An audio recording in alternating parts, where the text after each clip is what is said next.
ሰላም አለይኩም ወራህመቱላሂ ወበረካቱ ውድ ቤተሰቦቼ እንዴት ናችሁ? ሰላም ናችሁ ሆይ? ይሄ የምትመለከቱት የዳቦ አሰራር ነው። በጣም ሀሪፍ ነው። በበርበሪ በቅቤ ነው። ሁላችሁም ሰርታችሁ ሞክሩት።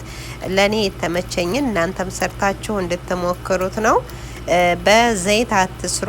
ለጨጓራችሁ ለጤናችሁም ጥሩ አይደለም።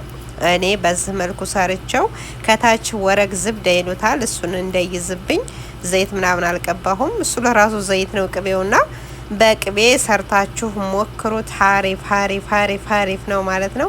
ይሄ የምታዩት ጓንት ለብሻለሁ። በርበሬውና ቅቤው እጀን ወደ ጥፍሬ እንዳይገባ ማለት ነው። ማሻአላህ ማሻአላህ ብላፊያ